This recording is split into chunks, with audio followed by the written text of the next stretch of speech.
welcome to New and In Between, hosted by me, Mia Quinn Maddox, where I'll be discussing the hows and whys to my journey towards my faith. I've learned through my highs and lows that this path is not mine to travel alone. Join me mid journey as I embrace my wins, losses, and everything in between.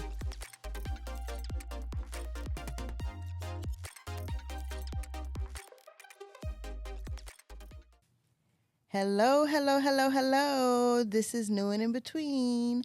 I am your host, Mia Quinn Maddox, and welcome. Welcome, welcome, welcome, welcome, welcome. So today I have someone very, very dear to me. It's funny how sometimes you interact with someone and you don't really realize with texts and emails and friends of friends, sometimes you interact with people and you don't really realize who you're interacting with, and then you'll meet them and then not really realize that you met the person that you've been interacting with, if that makes any sense. But long story short, Sky Heavens is someone who I donate clothing to her foundation, United Luz Foundation. And we were at an event for a friend, Naja, and we met each other, and we didn't know that she didn't know that I was me, and I didn't know that she was she. And we exchanged information, and I remembered exactly who she I kind of remembered, but we never met. Mm-hmm. And then it wasn't until weeks later that you put it together. When I saw the post on your Instagram, I'm like, wait, I was there. We met. And I sent you the picture of what I had on. Yeah. I'm like, oh, we did meet. Yeah. I didn't know it was you. Yeah. So it's like, you never know. But everyone, this is Sky Heavens. Sky Heavens. And I know that I said that I was worried this season we were focusing on the men, but I wanted to take a moment just to really focus on what this month is. This month is Domestic Violence Awareness Month, Depression Awareness Month, Breast Cancer Awareness Month. Then it was Mental Health Awareness Week. Mental Health Awareness Week. A lot going on. Yeah, so October has a lot going on. So it was important for me to have her here to, talk about her foundation and how we can all help with this foundation, and just how important it is, mental health. And I talk about mental health all the time. My experience of growing up with a grandmother who was manic depressive and bipolar, and having other people in my family who did live with, and I don't say suffer anymore, I say lived with mental health. So it is important and dear to me. And domestic violence, knowing someone very dear to me, living through a traumatic, mentally and physically abusive relationship, it's important to me to talk about these things and let people know, where they can go and the resources. So, Sky, introduce yourself and let's talk a little bit about your foundation. Not a little bit, but let's talk about your foundation. Okay. Well, I'm Sky Heavens, and I founded United Luz Foundation in 2016 in honor of my mom. She also battled mental health issues. She was bipolar and schizophrenic, and she was in and out of mental hospitals and psych wards for her last 6 years of living before transitioning in 2012. So I just wanted to start something to honor her and to give back, and implement programs that I can relate to in her honor. She was a domestic violence survivor as well. I am a survivor of domestic violence. We've lived in safe houses in a domestic violence shelter with my mom. I also wind up being in a safe house as a teen mom. So I just wanted to implement programs and create safe spaces that we can relate to. Oh, that's cool. I mean, that's everyone looks for that safe space, that place where that you could go and feel like you're not being judged because everyone is in the same situation as you. Like, you listen to advice from someone who's been through it or who's going through it more so than anything. So I loved it from just hearing about it, and this is why it was so important for me to make sure, like, for me, a shopper and a person who just has access to a lot of clothes, I like to donate a lot of the clothes that I have access to different foundations instead of just to Salvation Army or something that's going to resell it. I like it's already paid for, so I like for it to go to people who are really going to benefit from having, just from getting clothing. So it's why I choose to every year I make sure that I collect all my stuff, and it also gives me a reason to just give back. It's like I have all this stuff, it's just hoarding in my house. Like, why not? Yeah. And I give away what I like. Like, I give away You what give I away wear. just some good stuff. Yeah, because it's like if I don't want to wear it, why would someone else want to wear it? Yeah. You So know? the programs that we've been doing since 2016 Mm-hmm. have been it's focused on mental health, self-love, and self-care. And most of the programs that we've done is servicing domestic violence survivors and sex trafficking survivors that are living in safe houses and in shelters. So with the clothing that you donated last year, we did our first clothing drive where we were able to donate clothing, the clothing that you donated, to over 100 families that were living in shelters, in domestic violence shelters and in safe houses. And it was really beautiful, like just to see them get emotional and to cry because like they've never received like clothing that's in like great quality, and the stuff that you donated was really amazing. So it was really nice. It was a really, really, really nice turnout. Oh, that's good. And then I mean, I didn't know because I just give what I have. So it's like I give what I have and then I move on and I don't think about it. So even when you started sending me the like, no, look what all that you gave Yeah. did. I was like, oh wow, it was really amazing. So I mean, I have it, so I have access to it. So why not? Yeah, it was nice. So let me ask you this, right? A lot of I always talk about self care. I just had an episode where I talk about self care and how my spiritual self care is important to me. What's your self care routine, or what does self care mean to you?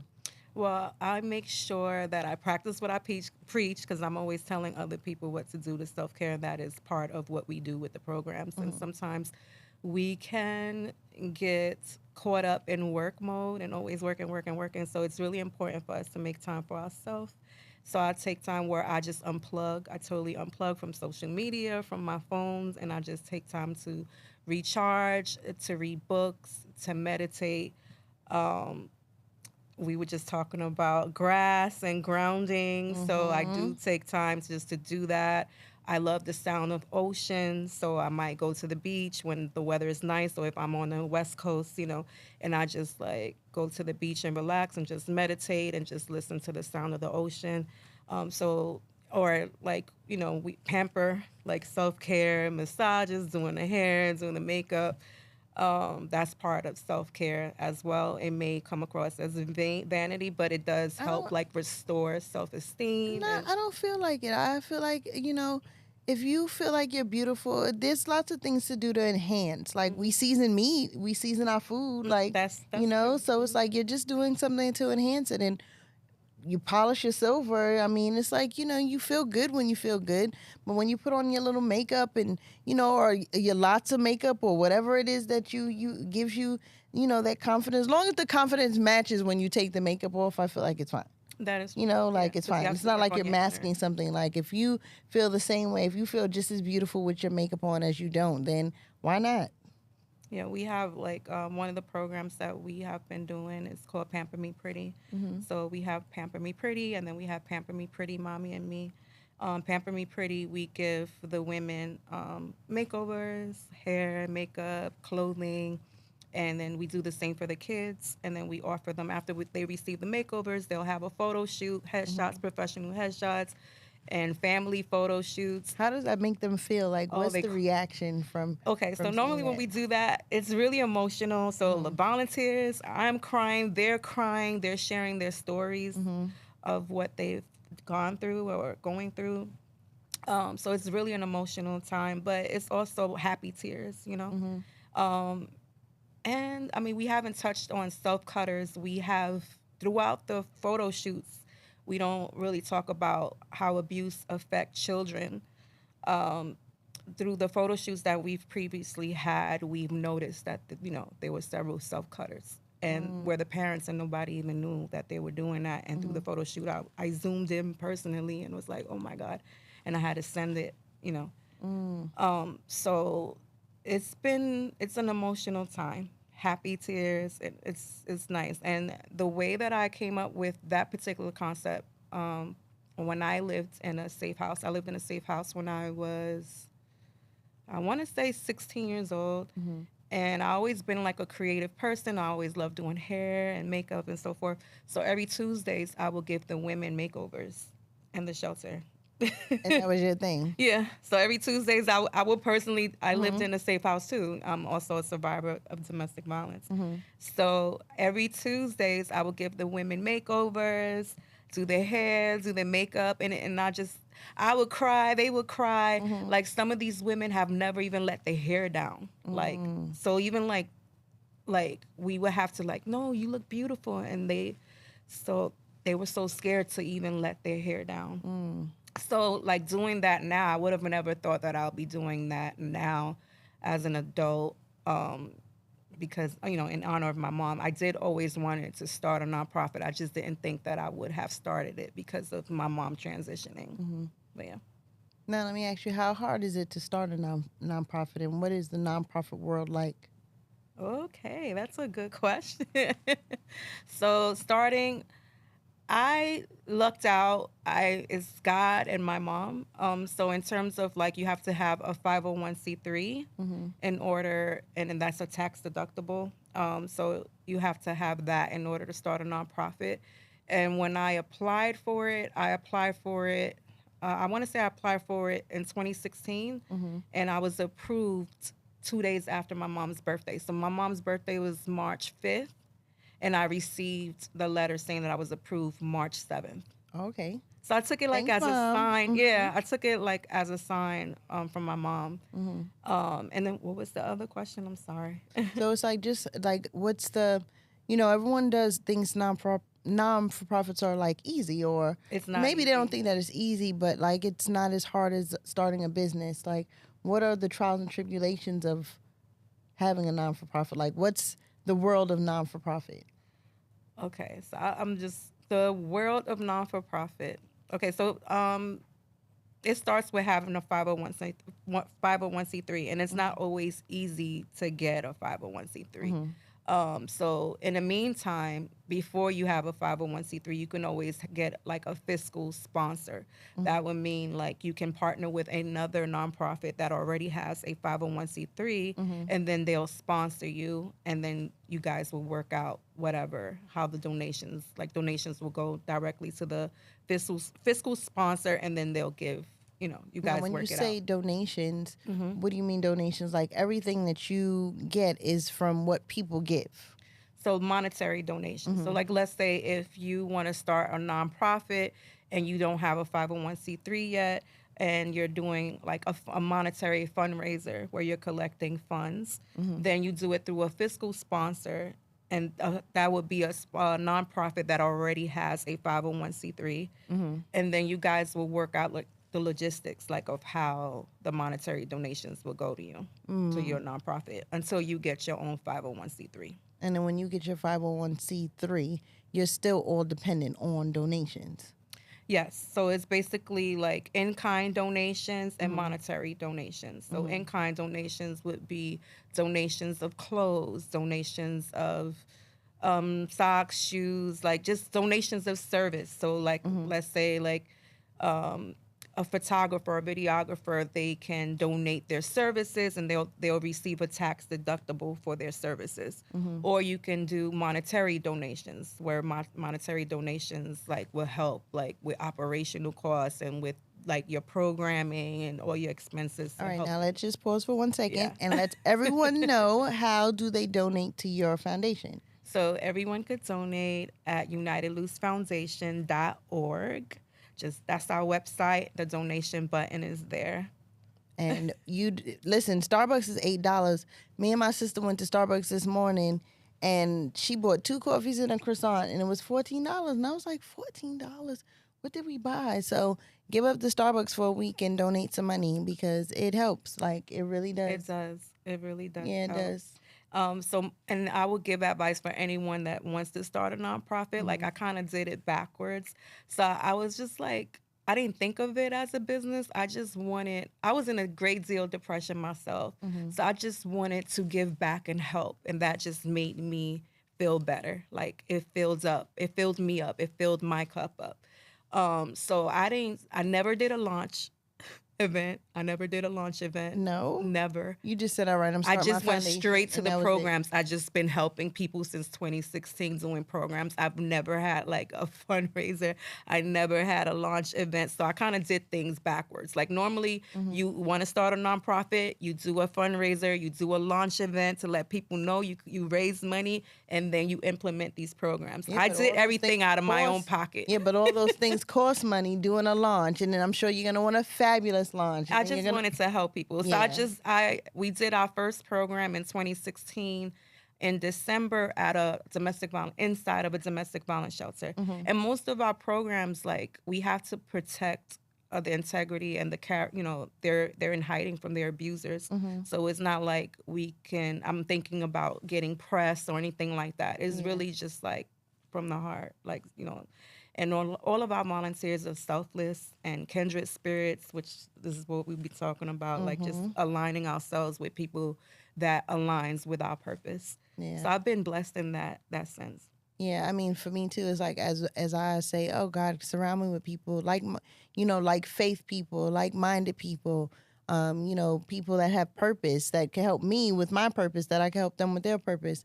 Um, it's a funny how we just connected, and I was like, oh look, all right, so now you're my friend. I'm For like, life. I'm like, hey friend. So now I'm like, all right, we have a common friend, and then we met, and then we didn't know we met, and then we're talking, and it's just like we're chatting. We stayed on the phone like for like 2.5 hours. Yeah. So everyone with this, no new friends, or I don't want to meet new people.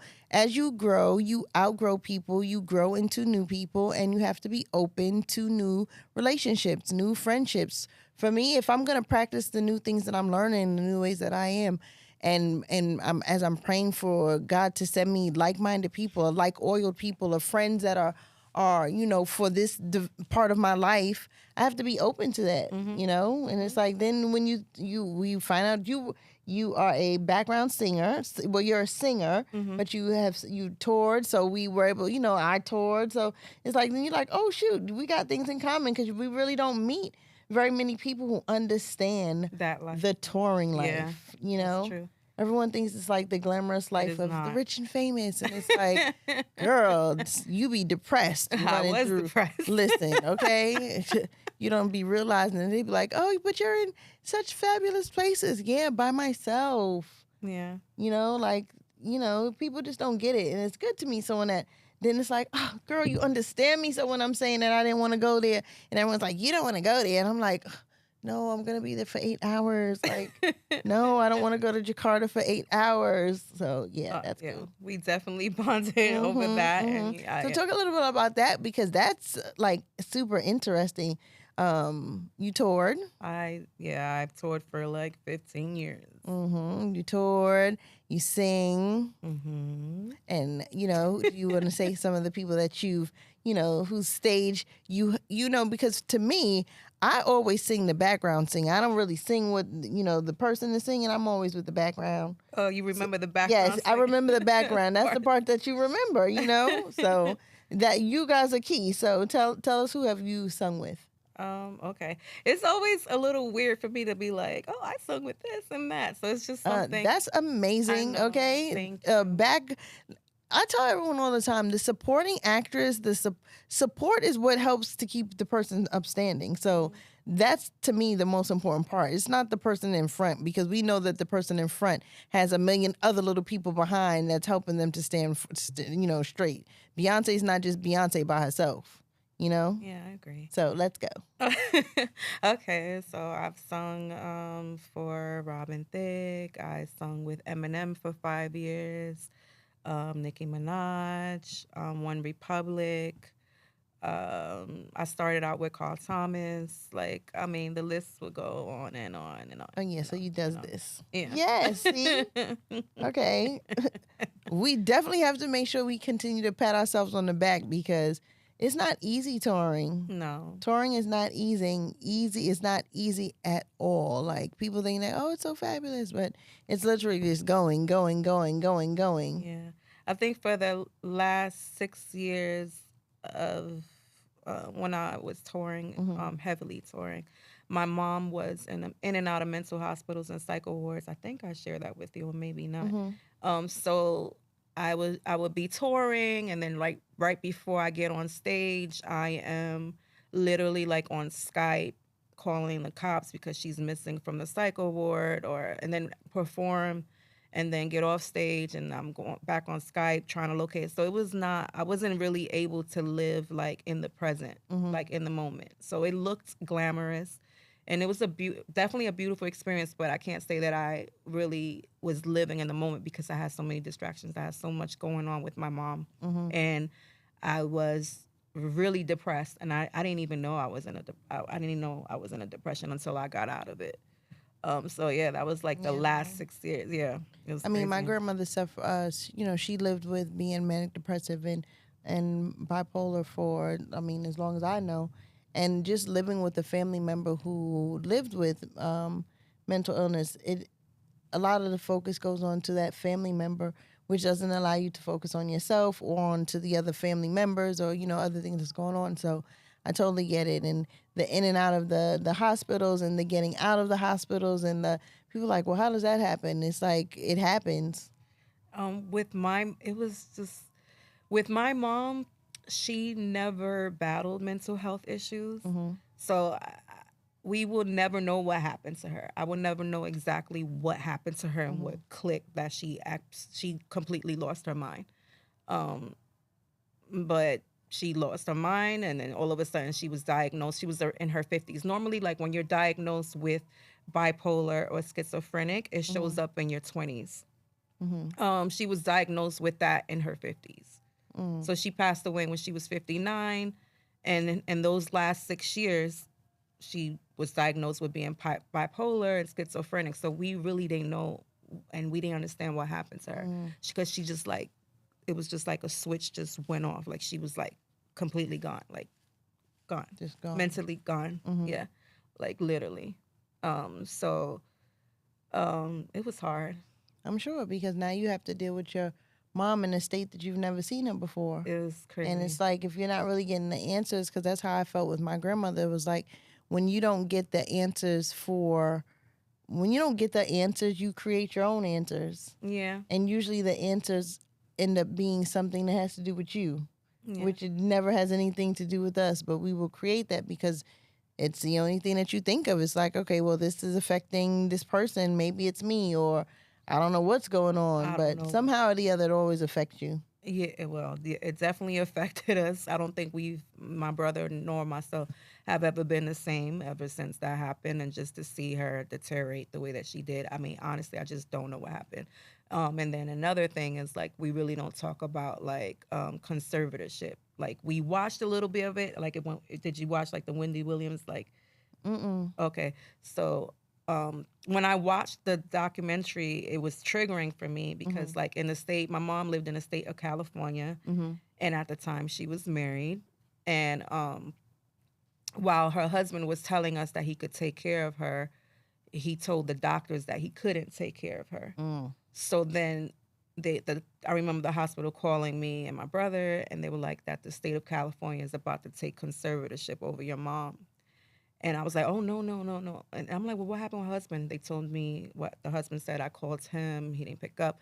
We flew to California the next day because there was a court date the next Mhm. day. And even though we were there, they still gave the conservatorship to the state of California, which is why for those 6 years, they just kept placing her in psycho wards and we had no control. Like, So what's conservatorship? like someone that's in charge of someone. So like I'm your conservator. So like Oh, so if you you can no longer make decisions for yourself, Mhm. then I will be your conservator. Now I'm like in That's like charge of power of everything. attorney. Yes. Okay, okay, okay. Mhm. Mhm. Mm. So the state of California had conservatorship. So basically, they're just sending her to different hospitals, different Yeah. mental Psycho hospitals. wards. Mm. Sometimes if they didn't want us to see her, they wouldn't allow us to see her. Mm. It was a lot. Wow. It was a lot. Like we haven't. I want to touch on that more with the nonprofit, but I haven't been mentally ready to go there yet. But that's something. Yeah. It's funny that you even say that because I was just having a conversation with someone. Um, And it's not that I was thinking negatively of the person, but sometimes they would say things and I'd be like, oh my God, like what? Like, how do you even think like that? And he had to break down his life to me. He's like, I was a kid at one point, and at this age, this is what happened to me, and then this is what happened to me, and then I was sent here, and then I was sent here, and then they tried to give me this drug, and then they tried to do this, and then I was in foster care, and I was like, and when he really broke down his story, it made me so empathetic. I was so kind of like embarrassed that I even thought that way, because it's like I'm thinking that, like, why would you even think that way? And I'm like, wow, you think that way because you don't know no other way to think. Mm-hmm. And it's like, you know, you got dragged through the foster care system. And then from foster care, it's like they say you have ADHD. And then they're giving you Ritalin. And then next thing you're in Pleasantville. And then you're in foster care. And they get more money when you're... And I was like, wow. So it's like, you know, that's how the state gets their money back. Mm-hmm. Transfer her here and transfer there. Mm-hmm. Mm. And then it just depends, like, if you get, hopefully you'll have a nice conservator. And in our case, we didn't. Like, they just didn't care. Like, sometimes we'll see our mom and she'll have bruises. Like, she was being mistreated. Yeah, so. Because mental health and people who suffer from mental health, it's a big task because they become, like my grandmother, she would go from night to day. She would be like, you know, this real quiet, docile woman to like this, F-bomb dropping, she could pick up a car, the strength that she would have sometimes.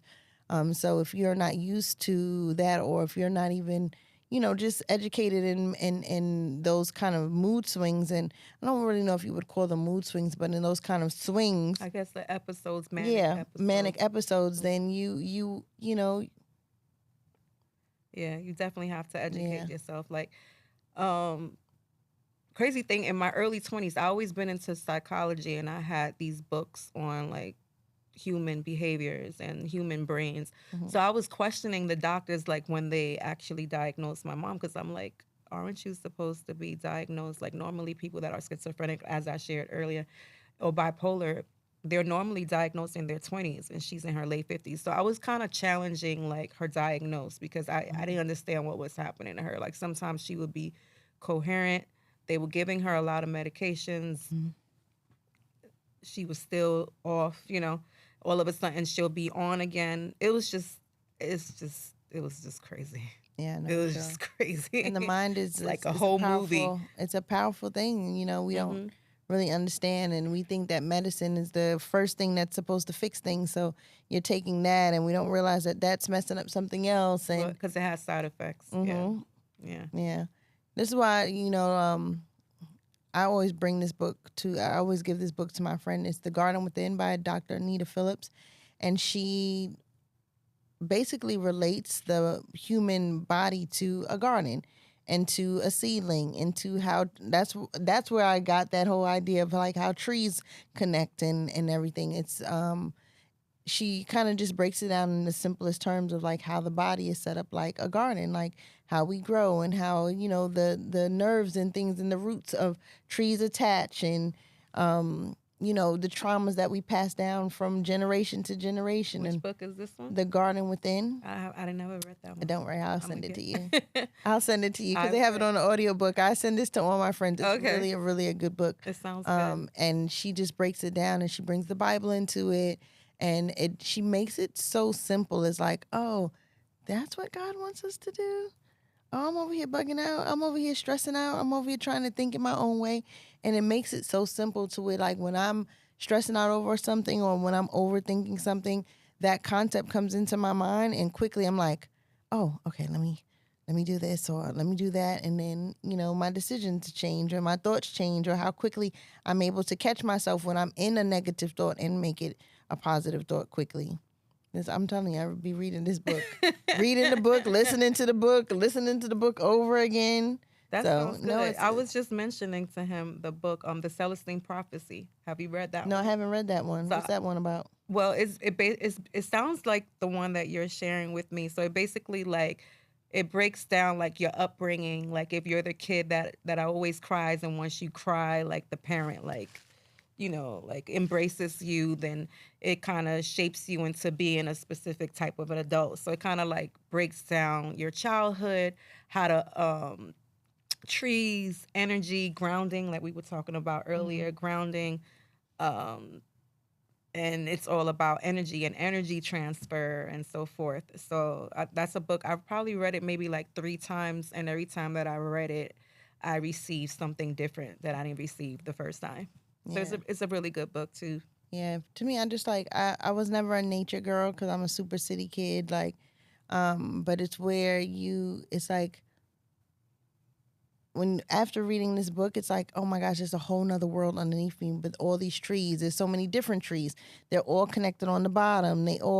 How come they don't fall over when there's a storm, or how, just roots and how deep the roots go, and just get you into all the thoughts of like how things are, and why being in nature just, recharges you, and taking on that energy of like, just the peacefulness of the trees, or, the energy that the trees transmit amongst themselves, understanding that part. So Yeah, I never knew about those things. So, but as a child, I always connected with trees, and I always connected with grass and the ocean, the sound of the ocean.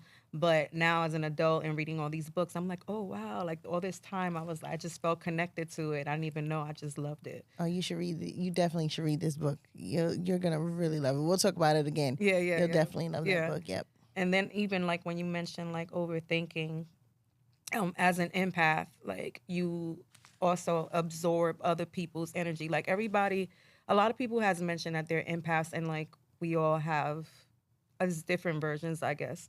Like with me, I can absorb energy, and sometimes the emotion may not be my own, and I'm like crying, and it's not. I don't feel sad. I don't feel anything, but I'm just feeling whatever it is that the person next to me is feeling, which Hmm. is still kind of weird to me. I mean, it's empathy. Yeah, no, but not knowing their story.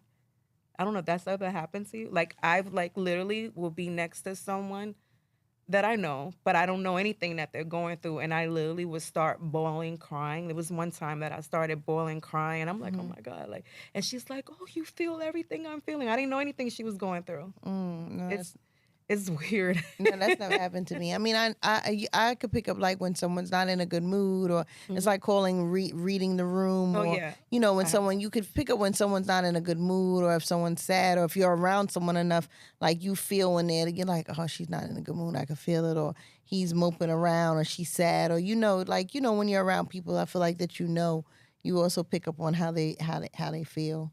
Yeah, I pick up on that too. I think more so like I'm like I consider myself to be not a religious person, but a real spiritual person. And I feel like the more in tune that I've worked, like in tune that I am with self, Hmm. that's when I feel things more. So even like let's say I can there was someone before I started the nonprofit, like I Hmm. wanted to start this nonprofit, but I was kind of like procrastinating to Hmm. start it. And I saw this girl on Instagram that I used to sing with. And Hmm. then my first instinct was like to reach out to the girl. Hmm. Then I'm like, no, I'm not gonna reach out because she was doing big things. I was like, oh, I'm so happy for her. Let me Hmm. reach out to her. And then I was like, oh, it's all right. I'm not gonna reach out to her. Like I just like, oh, I'm like.